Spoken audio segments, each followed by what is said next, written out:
तमो सिद्धाणं नमो आयरियाणं तमो उवज्झायाणं तमो लोये सवसाहूणम्।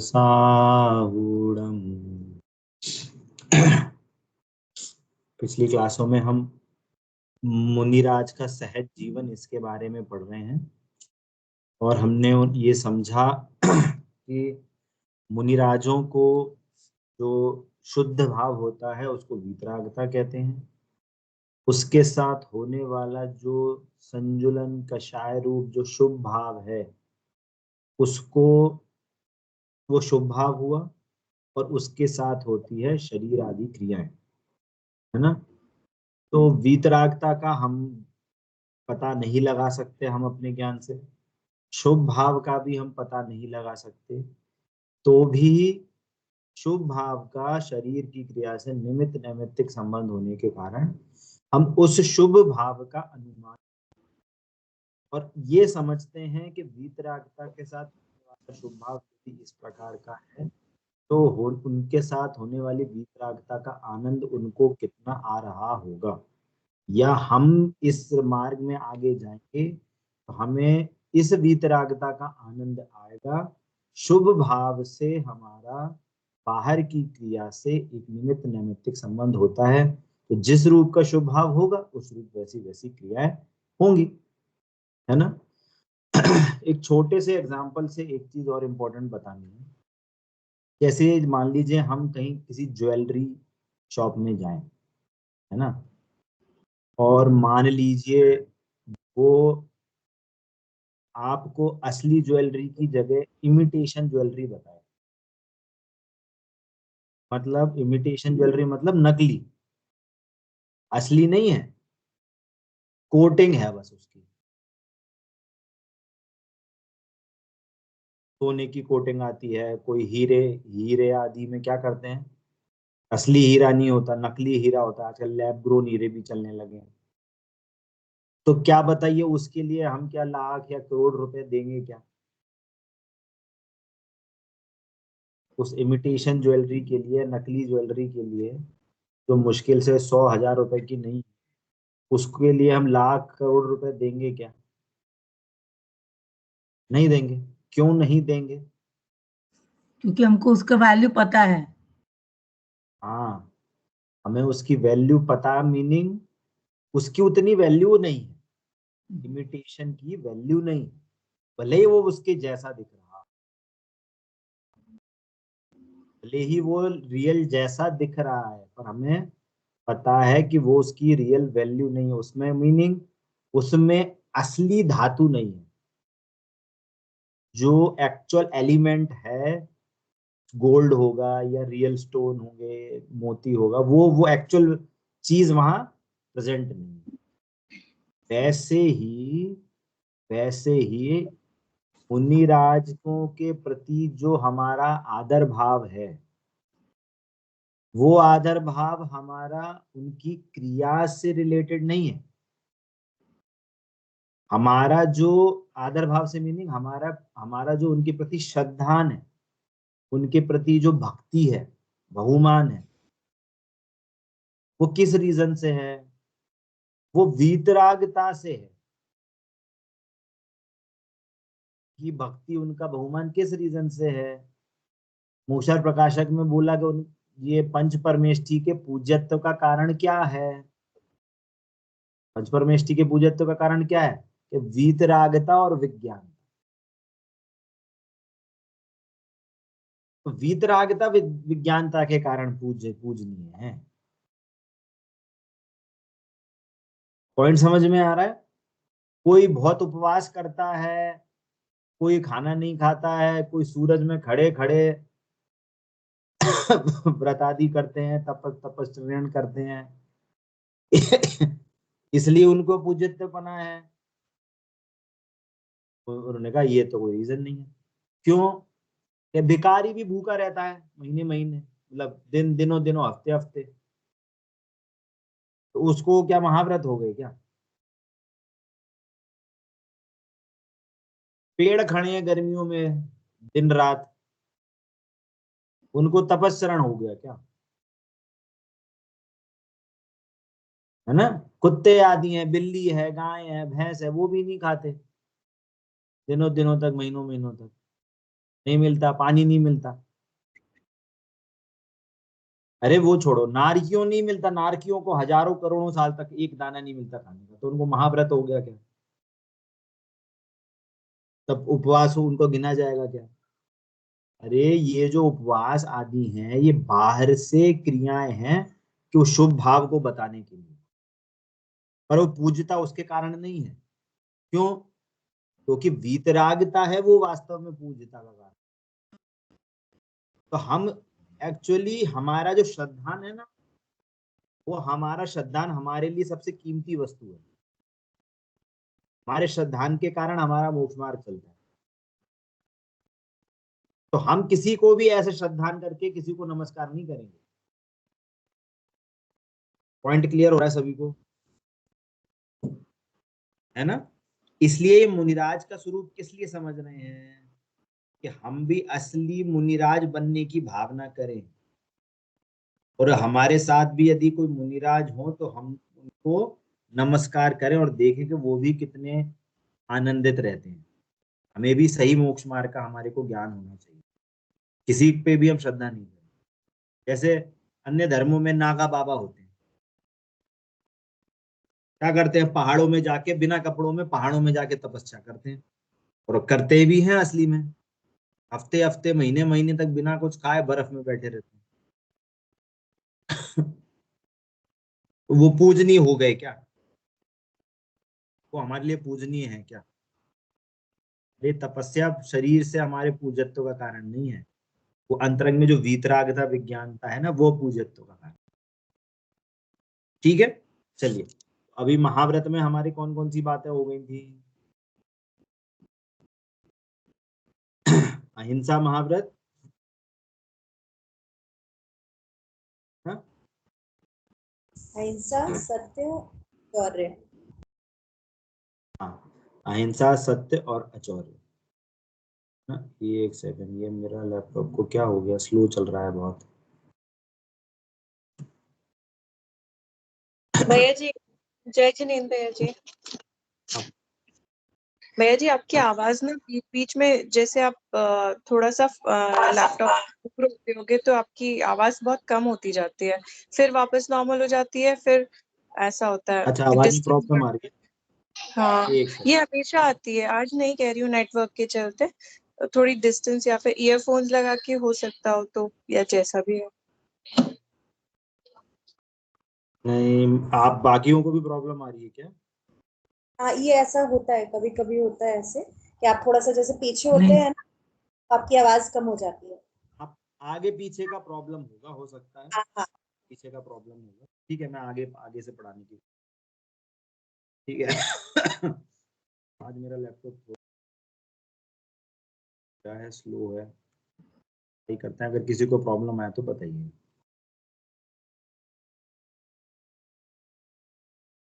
चलिए, तो अब हम कहाँ पे थे? अचौर्य महाव्रत हो गया था, ब्रह्मचर्य महाव्रत और अपरिग्रह महाव्रत की आज हम चर्चा करेंगे।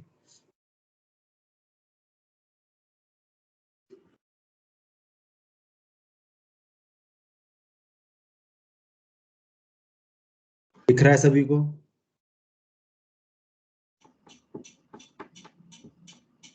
ब्रह्मचर्य महाव्रत, ब्रह्मचर्य महाव्रत का मीनिंग देखो, पहले तो हमें वर्ड समझ। ब्रह्म, ब्रह्म का मतलब होता है आत्मा, चर्य मतलब आचरण। ठीक है, आत्मा में पूर्ण रूप से आचरण करना, ये ब्रह्मचर्य महाव्रत है। मीनिंग कि मुनिराज मुनिराज का पूरा एफर्ट, पूरा पुरुषार्थ कहाँ जाता है कि वो सदा आत्मा में लीन रहें, आत्मा में ही उनका लीन, मतलब आत्मा की अनुभूति करना ही उनका मेन एम है। मीनिंग कि बाहर में कोई भी चीज उनको सुहाती नहीं है। क्या बोला? बाहर में कोई भी चीज उनको कुछ नहीं सुहाती कि ये मेरे को चाहिए, सुख के लिए मेरे को ये चाहिए, है ना। अब समझ, महाव्रत है तो मतलब क्या, कि बाहर में किसी भी टाइप की इच्छा, है ना, शास्त्रों में इच्छा को अब्रह्म कहा है। अब्रह्म, इच्छा उत्पन्न हो रही है बाहर की वस्तु को भोगने की, तो ये अब्रह्म है ना। तो उनको बाहर की किसी वस्तु को भोगने की इच्छा नहीं है। ऐसा मान योग में ऐसी कहानी आती है कि मुनिराज थे, कोई एक, नाम मिस कर रहा हूँ, तो उनको गर्मियों में ऐसी इच्छा हुई कि मेरे को तरबूज खाना है, और उनको ये इच्छा चलती रही, मिल भी गया, परंतु उनकी साधना में इतना बड़ा रुकावट बन गया कि उनके महाव्रती होते हुए भी, मुनिराज होते हुए भी, उनको तरबूज में इल्ली बनने का जन्म जन्म हुआ उस भाव के बाद, मुनिराज बनने के बाद, है ना। जो हमें ऐसी इच्छा करते हैं, अरे हमें वहां पे भी घूमने, हम वहां चले जाएं, पहाड़ों में ही रहें, तो भैया तथास्तु, जा वहां पहाड़ों में पेड़ बन जाओ, वहीं पे रहना। ऐसा जनवाणी में आया है कि हम किसी चीज की इच्छा करते हैं ना, तो प्रकृति वही दे देती है आप, है ना।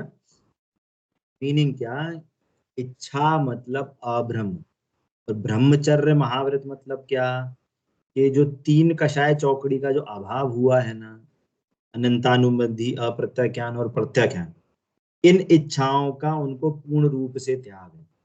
तो अब संजुलन कषाय की इच्छा है। अब संजुलन कषाय की इच्छा का उससे मतलब क्या है, उनकी संजुलन कषाय की इच्छा का अर्थ है कि संजुलन कषाय उनको कुछ इफेक्ट नहीं डाल, मतलब क्या, वो इफेक्ट पता है कितनी देर का है, जैसे पानी में लाइन खींचो और इतनी देर का उसका इफेक्ट, वो लाइन कितनी देर बनी रहेगी पानी में, कोई बताएगा, पानी में लाइन कितनी देर बनी रहेगी, 1 सेकंड, 1 सेकंड से भी कम। आदिनाथ मुनिराज को भोजन लेने की इच्छा हुई, 6 महीने तक वो तपस्या करते रहे, उनको भूख लगने की, वो क्षुधा वेदनी की उनको इच्छा हुई कि इस शरीर को उनको भोजन देना चाहिए, ये भूख सता रही है। तो वो भूख को खत्म, मतलब उसको करने के लिए आहार लेने जाते थे, और नहीं मिलता था तो वापस आ जाते थे। पर वापस आने में उनका ऐसा नहीं था कि बहुत दुखी हो रहे हो, तो उनको बहुत वेदना हो रही है, अरे वो तृप्त होके आते, मीनिंग कि वो इच्छा आधे 1 सेकंड के लिए होती थी, गए भी तो भी अपने आत्मा में लीन हो गए, उसकी इच्छा समाप्त हो, तो भी उनको कोई फर्क नहीं पड़ता, है ना। वैसे ही यहाँ ब्रह्मचर्य से अब यहाँ पे क्या बता रहे हैं कि मुनिराज शील के समस्त 18,000 भेदों का पालन करते हैं। ये शील के 18,000 दोष होते हैं कुशील के, है ना, शास्त्रों में पूरे बताए गए हैं, यहाँ पे अभी बताना, सबको बताना मुश्किल है। मीनिंग ये समझिए कि शील में, शील को, शील का मतलब है अपना आत्मा, आत्मा का आनंद, तो कुशील का मतलब है कि वो आत्मा का आनंद ना होवे, पर वस्तु में रमणता का भाव आए। तो वहां पे किस किस टाइप के भेद होते हैं कुशील के, वो 18,000 भेद बताएंगे, है ना। कभी समय मिलेगा तो बताएंगे। तो उन समस्त 18,000 दोषों को दूर करना, वो मुनिराज उस व्रत रूप ये महाव्रत होता है। स्त्री को दूर, स्त्री तो दूर हो, स्त्री के चित्रमा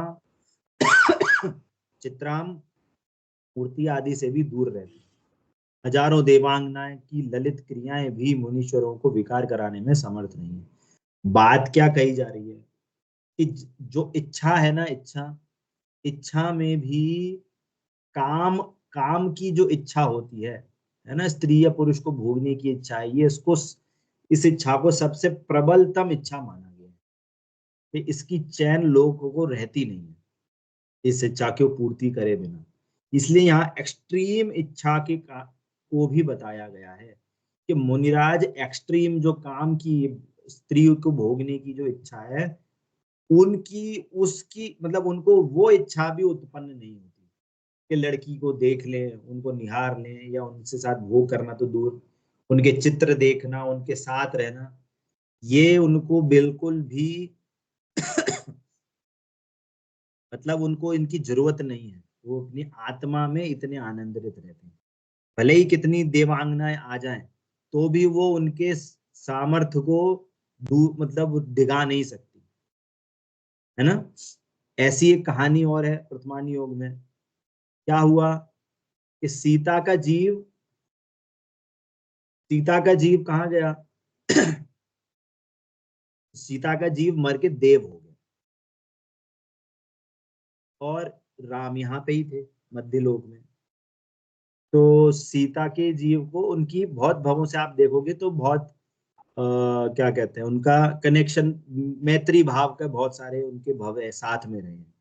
अभी ये पति यहाँ पे पति पत्नी बन गए, बीच में शायद से भाई बहन ऐसे रहे थे, जो भी है ऐसे कोई, मैं कहानी तो मिस कर रहा हूँ अभी, मीन था कि उन दोनों में बहुत मैत्री भाव था। तो जब वो सीता का जीव ऊपर इंद्र बना तो उसको ऐसा भाव आया कि ये राम तो हैं, ये तो मुनिराज बन गए और ये इसी भाव में मोक्ष चले जाएंगे। ऐसा करते हैं कि इनकी तपस्या को डिगा देते हैं इनकी तपस्या को डिगा देते हैं तो ये भी इंद्र बन जाएंगे, साथ साथ मोक्ष चले जाएंगे। ऐसा उनको भाव आया। तो उन्होंने क्या किया कि जब मुनिराज बन गए थे राम, तो वो इंद्र पूर्व भव की जो सीता का भव था वो आकार बना के, उस रूप का आकार बना के राम मुनिराज के पास गए और उनको बहुत तरीके से लुभाया। अरे तुम मत मत करो तपस्या, मत जाओ, अभी मेरे साथ इंद्र बन जाओ। उन्होंने स्त्री रूप में परिचय किया, बहुत कुचेष्टाएं करी कि उनकी क्या है तपस्या भंग करने की, उनको ध्यान भंग करने की कोशिश करी, पर वो नहीं कर पाए। और उनको क्या हुआ, राम जी को मोक्ष हो गया। मीनिंग क्या समझने का, कि भले ही पिछले भवों में बहुत प्रेम था, और जब असली अपना पर्सनल मामला आता है तो कोई कॉम्प्रोमाइज नहीं करना चाहता। राम जी ने भी अपने ध्यान ध्यान में रह के अपना काम किया और मोक्ष चले गए। मतलब ये वास्तव में ब्रह्मचर्य महाव्रत का ये बहुत सटीक उदाहरण है कोई बाहर से स्त्री उपसर्ग भी करे, कुछ चेष्टा करे, तो भी उनका ध्यान नहीं टूटा। ठीक है। तो ब्रह्मचर्य महाव्रत से मीनिंग क्या है कि वो इच्छाओं से, भोगने की इच्छाओं से दूर रहते हैं और अपनी आत्मा में ही लीन रहते हैं, उसी का ही भोग कर। दैट इज कॉल्ड ब्रह्मचर्य महाव्रत, है ना। अब आगे क्या बोल रहे हैं, अपरिग्रह महाव्रत। मुनिगण तिल, एक सेकंड,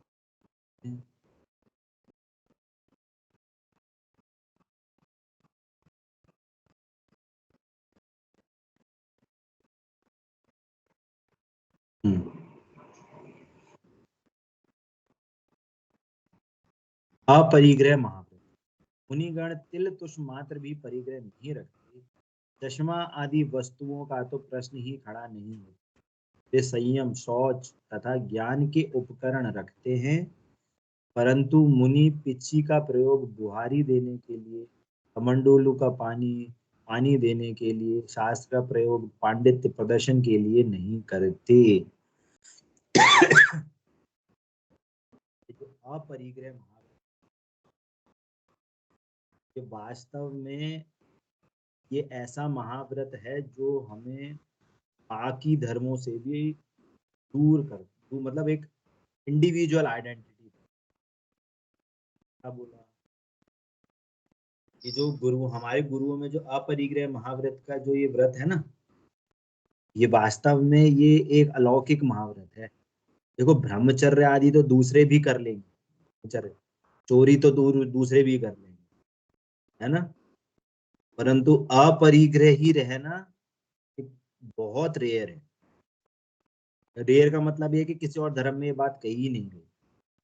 उनके मुनिराजों को 3 टाइप के बस वस्तुएं उनके पास रहती हैं, संयम की, रुचिता की और ज्ञान की, है ना। संयम के लिए क्या है, पीछी। संयम का उपकरण क्या है उनका, कि पीछी। रुचिता का उपकरण क्या है उनका, कमंडल। और ज्ञान का क्या प्रतीक है, ज्ञान का वस्तु क्या है, कि शास्त्र। इन 3 चीजों के अलावा मुनिराज के पास कोई चीज नहीं होती। अब ये आप नक्की करिए कि क्यों नहीं होती। अब जैसे कोई बोले कि चश्मा तो अलाउड होना चाहिए। देखो, मैं किसी की आलोचना या कुछ नहीं कर रहा हूं, शास्त्र में जो बात कही गई है वो समझने की बात है, ठीक है। मान लीजिए किसी ने चश्मा लगाया है, आप ये बताइए वो चश्मा लगाने के लिए टेस्टिंग कहाँ हुई होगी, कैसे टेस्ट किया होगा, उस चश्मे को कौन साफ करता होगा। मैं बात कर रहा हूं मुनिराजों के पर्सपेक्टिव में। वो चश्मा कौन लेके आया होगा, कहाँ से आया होगा, उसको साफ कौन करता होगा, उनको कौन देख रखता होगा। बात समझ रहे।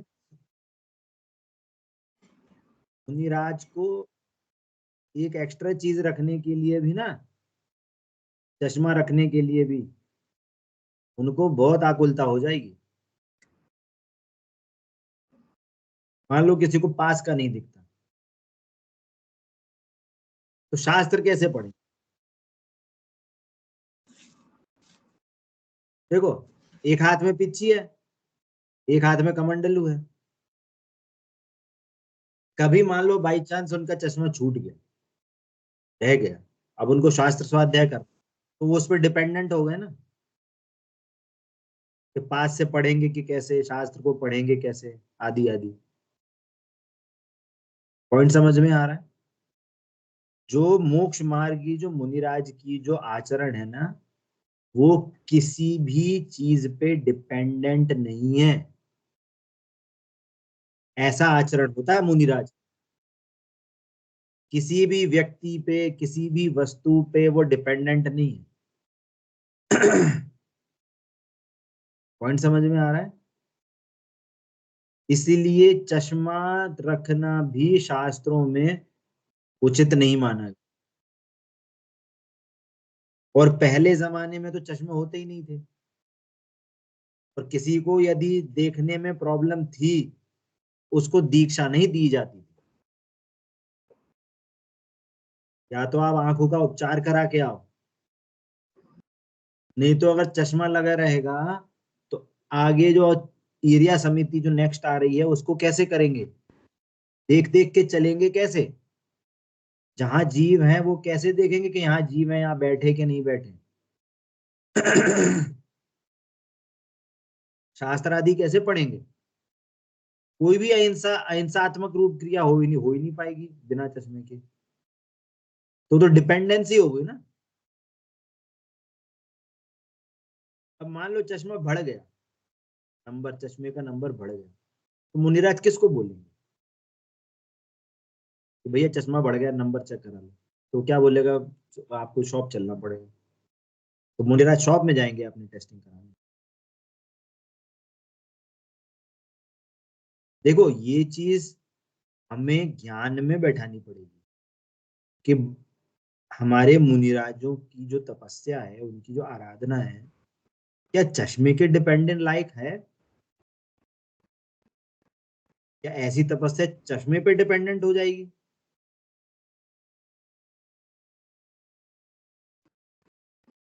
मुनिराजों के संग में यदि किसी को कोई परेशानी होती भी है शारीरिक,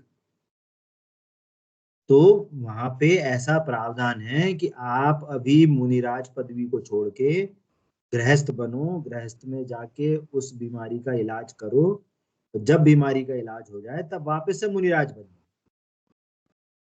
इसमें कोई प्रॉब्लम नहीं है। समंत भद्राचार्य के साथ भी हुआ था, उनको भस्मक व्याधि हो गई थी, इतनी भूख लगती थी, इतनी भूख लगती कि मतलब 10 लोगों का खाना खाया। आचार्य ने ये देखा कि इनके द्वारा आगे बहुत प्रभावना होनी है, तो उनको बोला कि आप अभी मुनि पद छेदन करो, इसका उपाय करके आओ और फिर वापस से संघ में दीक्षा ले लो। तो फिर वो गए वहां पे, उन्होंने किसी शिव मंदिर में जाके उन्होंने ऐसे ही किसी पंडित का रूप बनाया, वहां पे जो चढ़ावा आता था वो खुद खा जाते थे, लोगों को लगता था कि भगवान पे चढ़ रहे। और जब उनको ऐसा हुआ, क्या हुआ कि भोजन बचने लगा, तो लोगों को क्वेश्चन उठे कि ये तो बड़ी दिक्कत हो रही है, अब कैसे बच रहा है, भगवान क्यों नहीं खाना खा रहे हैं। तब उनका राज वो सामने आ गया, तो उनको बंदी बना लिया गया। और जो वहां पे जो शिव पिंडी थी, और वो शिव पिंडी में से मुनि सुव्रत नाथ की या शांतिनाथ भगवान की, किसी नहीं, सॉरी नहीं, मुनि सुव्रत नाथ की या चंद्रप्रभा भगवान की, चंद्रप्रभा भगवान की उसमें से मूर्ति निकली शिव पिंडी के फटने से। तो वो एक अतिशय क्षेत्र है, नाम अभी मिस कर रहा हूँ, ऐसी ही कहानी है। फिर बाद में जब उनका भस्मक व्याधि रोग सही हो गया तो वापस आ गए, आचार्य पद क्या कहते हैं, मुनिराज बन के वापस संघ में चले गए। तो मीनिंग ये है कि अगर मुनिराज बनने पे यदि आपको कोई बीमारी होती है, इसका मीनिंग ये नहीं है आप उसको सही नहीं करा सकते या मुनिराज रह के ही सही करा। तो मुनिराज की जो पदवी है उसको आप उसको ठेस पहुंचा रहे हो, ठेस मतलब उसको नुकसान दे रहे हो, उस पदवी का गलत इस्तेमाल हो रहा है। आप गृहस्थ बन के उसका इलाज करके वापस आ जाओ, कोई प्रॉब्लम नहीं है। परंतु मुनिराज के पास सिर्फ 3 उपकरण ही होते हैं, है ना। जैसे पीछी है, पीछी का उपकरण साफ सफाई के लिए नहीं होता, अपने लिए यूज करता। कमंडल का पानी जो है वो अपनी शुचिता के लिए है, ऐसा नहीं करेंगे कि कोई जानवर दिख रहा है तो उसको पानी पिला देंगे। लोग बोलते हैं अरे देखो कितने दयालु, अरे भैया वो उस काम के लिए नहीं था कमंडल का पानी। बात समझ में आ रही है। और शास्त्र भी है, तो शास्त्र इसके लिए नहीं है कि दूसरे को आप शो ऑफ करो, देखो हमें इतने सारे शास्त्र पढ़े। शास्त्र तो इसके लिए है कि संग में पठन पाठन करना है या खुद का स्वाध्याय करना है, तो उसके लिए होता है शास्त्र। ये है हमारे अपरिग्रह महाव्रत। तो हमारे यहाँ पे कितने हुए, 5 महाव्रत हो गए ना। ऐसे ही अब आगे आ रही हैं 5 समिति, है ना। अभी क्या थे, 5 महाव्रत, ना? समिति 5, अब यहाँ पे समिति आ रही है। क्या क्या आ रही हैं, ईर्या समिति, भाषा समिति, ऐषणा समिति, आदान निक्षेपण समिति और प्रतिष्ठापन समिति, है ना। ये जो समिति है ये मोस्टली शरीर की क्रिया कैसे हो, है ना, या ऐसे कहें, समिति का मतलब होता है सम्यक इति, सम प्लस इति, इति का मतलब होती है क्रिया, सम्यक क्रिया का मतलब होता है समिति। मुनिराजों को सम्यक इति क्या होती है, आपने आत्मा का स्वरूप, आत्मा में रमणता, ये वास्तव में सम्यक इति। पर यहाँ पे जो बात क्या है, यहाँ पे बात है बाहर से शरीर के, अब हमें आत्मा की इति तो दिखेगी नहीं, आत्मा की क्रिया तो दिखेगी नहीं, हमें शरीर की क्रिया दिखेगी। तो हम शरीर की क्रिया से बात करेंगे कि उनकी शरीर की क्रिया कैसी कैसी होती है, ठीक है। तो क्या बोल रहे हैं, ईर्या समिति, है? ईर्या समिति का क्या मीनिंग है, ईर्या समिति का मीनिंग है ये है चलने फिरने से रिलेटेड। ईर्या समिति क्या बोल रहे हैं, मुनि गण दिन में सूर्य के प्रकाश में तासुक जमीन को अच्छे से देख कर चलते हैं, वे चलते हुए बातें नहीं करते, है ना। मीनिंग क्या है, ईर्या समिति का मीनिंग है जब भी वे विहार करेंगे, एक जगह से दूसरी जगह जाएंगे, तो दिन में जाएंगे, रात में नहीं चलेंगे, है ना। और यदि चलेंगे भी, ऐसी जगह चलेंगे कि जहाँ पे जीव जंतु ना हो, 4 हाथ जमीन देख के चलेंगे, है ना। बातें करते हुए नहीं चलेंगे, बातें करते हुए चल रहे, मौन मौन पूर्वक चलेंगे। क्यों? क्योंकि उनका जीवन है, मैंने पहले ही बोला था, मुनिराज का दूसरा नाम होता है अहिंसा। उनकी जितनी भी हम क्रिया देखेंगे ना, सब में अहिंसा निकलेगी, है ना। जैसे अपरिग्रह है, अपरिग्रह का मीनिंग क्या है? अहिंसा, कि हमें ऐसी चीज नहीं रखनी जिससे हिंसा हो, है ना। ब्रह्मचर्य मतलब हमें ऐसी कोई इच्छा उत्पन्न नहीं करनी जिससे हिंसा हो, ऐसे काम नहीं हो कि ऐसा भोग ना हो जिससे हमें हिंसा हो। मतलब वो अपनी आत्मा में लीन है, आत्मा में आनंद का अनुभव कर रहे हैं, तो वो वास्तव में उनकी अहिंसा चल रही है। क्यों? राग आदि का नाश हो रहा है, राग आदि उत्पन्न नहीं हो रहे, तो इसका मतलब हिंसा है। ईर्ष्या समिति का मतलब क्या है? कि जब भी वे उनकी चलने की इच्छा का भाव होगा, तो वो जब भी चलेंगे तो घास में नहीं चलेंगे, ऐसे रास्ते में चलेंगे जहाँ जीव जंतु ना हो, ऐसा रास्ता चुनेंगे कि जिसमें हिंसा का काम कम हो, है ना। और दिन में चलेंगे, दिन में क्यों? जिससे कि जीव जंतु हो तो वो दिख जाए। रात में जीव जंतु हो जाते हैं, बाहर निकल आते हैं, इसलिए रात में भी नहीं चलते। ठीक है, तो सिंपल सी बात है। भाषा समिति, भाषा समिति देखिए, पहले ऊपर आया था सत्य महाव्रत, यहाँ पे आ रही है भाषा समिति। भाषा समिति का मतलब क्या है? कि मुनिगण साधारणतः मौन रहकर अध्ययन में लीन रहते हैं। यदि मजबूरी से बोलना पड़े तो आत्महित की बात अत्यंत सीमित शब्दों में करते हैं। वे कटु वचन के सर्वथा त्यागी हैं, मृदु तथा कोमल संबोधन के द्वारा मोक्ष मार्ग का निरूपण करते हैं। देखिए, ये भाषा समिति जो है ना, ये भाषा समिति भी बहुत इंपॉर्टेंट है। क्या बोल रहे हैं? भाषा समिति के कारण ही ये मोक्ष मार्ग का, कहना चाहिए, उपदेश दिया जाता है। कभी भी इसको दूसरे भाषा, भाषा समिति मतलब क्या है? हित मित प्रिय वचन बोल। हित मतलब हितकारी, मित मतलब एकदम, कहना चाहिए, मन को हर ले। और प्रिय वचन कि ऐसे मधुर वचन हो कि किसी को कोई कष्ट ना हो। क्लियर हो रहा है? ऐसे वचन का उनका उच्चारण होता है ना। और एकदम शॉर्ट, कथा नहीं कहेंगे, बहुत लंबी लंबी बातें नहीं करेंगे, जितना उपयोगी होगा सिर्फ उतना कहेंगे। पॉइंट समझ में आ रहा है? ये होते हैं मुनिराज। क्यों? ऐसा क्यों है? कोई क्वेश्चन रेज करें, ऐसा क्यों है? वो घंटों घंटों तक क्यों नहीं बोलेंगे? अरे उनको बोलने में उनको बहुत ऐसे लगते हैं जैसे जलन होती है उनको। क्यों मीनिंग जलन? जलन का मीनिंग ये कि अरे उनका एम तो आत्मा में लीन रहना है। आत्मा में लीन नहीं हो पाते तो तब उपदेश आदि के भाव होते हैं। पर इसका मतलब ये नहीं है कि कंटिन्यूस उपदेश ही देते रहेंगे। उनका मन करेगा, नहीं हो गया तो वो कंटिन्यू वापस अपने आत्मा में लीन हो जाएंगे।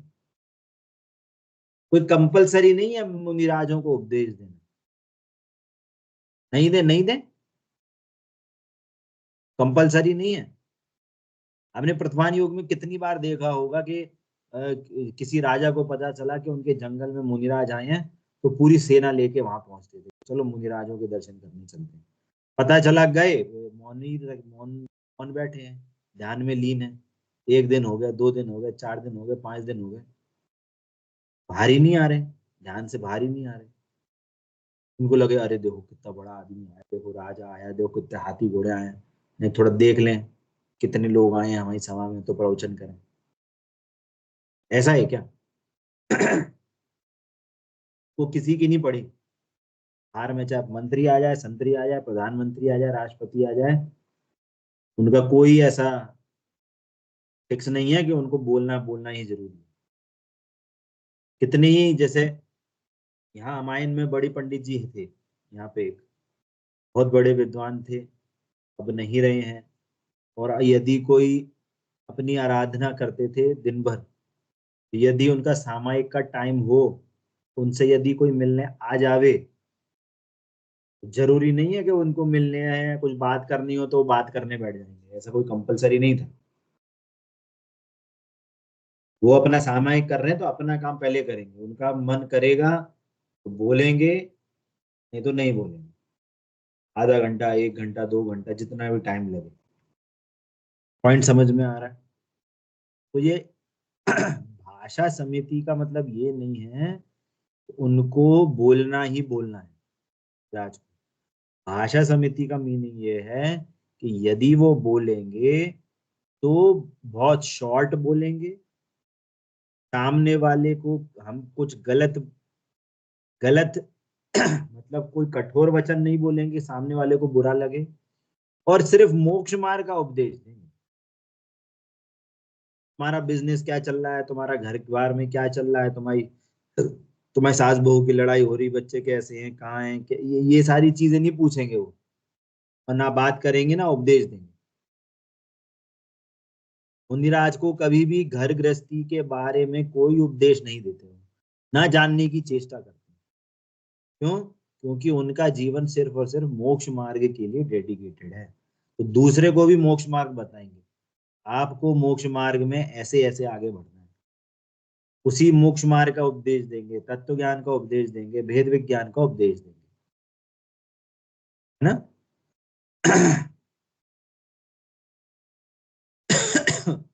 दूसरा क्या इसके आगे, ईर्या समिति, भाषा समिति और ऐषणा समिति। ऐषणा समिति का मतलब क्या? ऐषणा समिति का मतलब कि दिन में एक बार श्रावक के घर जाकर यदि वह श्रद्धा भक्ति के साथ भोजन के लिए निवेदन करे, तो आहार के 46 दोषों को टालकर 32 अंतराय का त्याग करके भोजन करते हैं।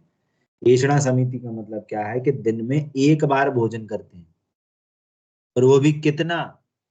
पेट भर के नहीं, उतना करेंगे कि श्रावक के घर में भी उसको नुकसान ना हो, और इस पेट की जो क्षुधा है, उसका जो राग सता रहा है, वो भी शांत हो जाए।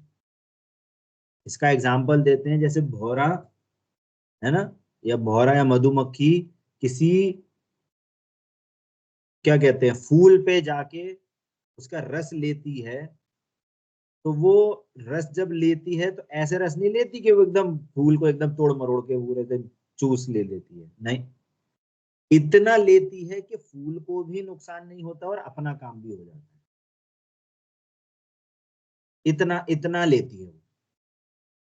वैसे ही ऐषणा समिति का मीनिंग है कि दिन में एक बार किसी योग्य श्रावक के घर, जो नवदा भक्ति से श्रद्धा से उनको निवेदन करता हो, उसके घर में जाकर दोषों का टालते हुए, है ना, उस दोषों को टालते हुए भोजन करते हैं। 32 अंतराय और 46 दोष आहार के। इसका कभी डिटेल में होगा तो डिटेल में बात करेंगे अभी, है ना? अभी मेरे को इसका रेफरेंस नहीं मिला, अभी नेक्स्ट क्लास में इसकी बात करेंगे आपसे, ऐषणा समिति के दोष क्या क्या होते हैं, है ना? तो एक बार भोजन लेते हैं दिन में, और योग्य श्रावक जो भक्ति से श्रद्धा से बुलाता है उनके यहाँ भोजन करते हैं। ठीक है, किसके लिए करते हैं? कि इस जो शुद्धा की जो कषाय है उसको शांत करने के लिए। तो जल्दी से जाते हैं एकदम और फटाफट वापस आते हैं, ज्यादा देर गृहस्थ के घर में भी नहीं रहते। उनको पता है अगर वो ज्यादा देर रहे तो उनका उपयोग हमेशा वो फालतू दर दर बातों में लगेगा, वो क्वेश्चन पूछेंगे, ऐसी वैसी बातें करेंगे। जाते हैं और तुरंत वापस आते हैं, क्योंकि उनको वापस से अपनी आत्मा में लीन होना है, अपनी आत्मा का अनुभव करना है, उसी में ही रमना है, तो फिर वापस जल्दी आते हैं, है ना? इस प्रकार हमारा आज ये 5 महाव्रतों में, पांचों में से परिग्रह, अपरिग्रह, ब्रह्मचर्य महाव्रत, अपरिग्रह महाव्रत हुआ, और 5 समिति में से ईर्या समिति, भाषा समिति और ऐषणा समिति, इसके बारे में आज हमने ये चर्चा करी। ठीक है, अभी किसी को कोई डाउट है तो पूछ सकते हैं। ठीक है, चलिए क्लास को यहीं समाप्त करेंगे। ज्ञान से सूझे लो कालो, सोवाणी मस्तक नमो सदा देता हूँ दो। में जमाई माता की जय हो जय हो जय हो। अहिंसा में जैन धर्म की जय हो। जय जिनेंद्र सभी को।